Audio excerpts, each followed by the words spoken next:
isolating the device so it couldn't hook up to anything. They had taken his shipment of young women into protective custody hours before they were to embark for China via the Philippines. The man in custody was a local goon, little more than a trumped-up pimp. If they didn't flush the buyers out soon, they'd have to start over. Ericka glanced at the locals. How much longer do we have before his lawyer gets there? The taller agent, Ralston, glanced at his mobile and shrugged. Worry etched his face, an officer deeply invested in his work. He'd barely left the room since they arrived. No more than an hour now. As soon as his lawyer left cells and got his mobile back, they were blown. Ericka stared at Ralston, her mind racing through options coming up empty. We can't break their VPN by then, and we don't have time to scour his data well enough to impersonate him believably for much longer. Anything you can think of about these guys that your prisoner would know? Tricking him took information. Whatever the source, she needed something. Breaking into their technology was just the first step. Now she needed to peer into their heads. Ralston leaned closer as he spoke, the smell of stale sweat and coffee filling the air. Nothing. He's not going to spill. We didn't even know there was more than one local group selling until you cracked that thing. Ericka caught the wince, hard for this one to ask for help. She slumped into her seat, turning to Tim where he leaned back in the worn government-issue chair. Think these guys sample the goods? She cringed at her own mental image. They had nothing to lose. As soon as their target knew police had taken the snakehead goon down, he would vanish. It might be years before they picked him up again. Dark web middlemen were always the hardest, but it was what they did and why they were here. Tim shrugged, leaning forward in his chair towards her. Never heard of one who doesn't. The question came from behind her. What are you going to do?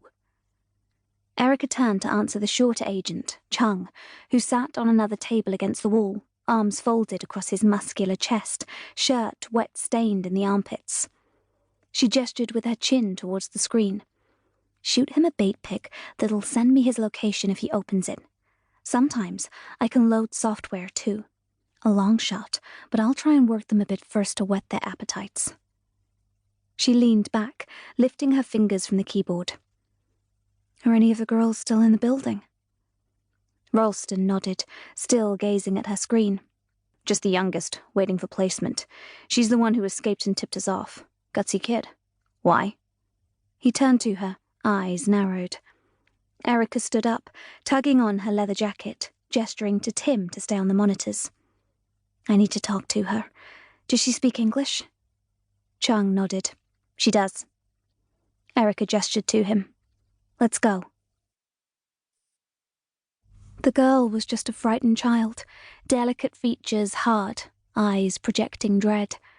Ericka sat on the edge of the coffee table across from the worn couch, stomach cramping. The social worker closed the door to the witness room with more force than was necessary, making the girl flinch. This kid could be no more than 17, wiping a tear from her cheek as she met Ericka's stare, wearing borrowed clothes so large they swam on her. Ericka forced a smile, knowing her probing blue eyes and hawk-like features could be intimidating. The harsh fluorescent lighting and stark police station decor didn't help. I know this is hard, but I need your help. I'm Ericka. No one will know what you tell me. Do you understand? The girl nodded, her expression unchanged. Do you know anything about where you were going, what you were going to be doing? Her gaze dropped to the floor, but the kid said nothing. Okay, she understood. Will you tell me your name? A shake of the head with an instant of defiant eye contact, shifting her weight. Anything you can tell me about the men you were being taken to? There are other girls we need to help. That got a reaction. Fierce tears welled up while the jaw set. I know that. My sister left 2 days ago. When we came here, they told us we would be cleaning in hotels, but we ended up working the trade. Now she's on her way to China, sold as a wife to someone in a shithole village who can't do better than very used goods like us. Flawless, accented English. Very surprising. What's her name?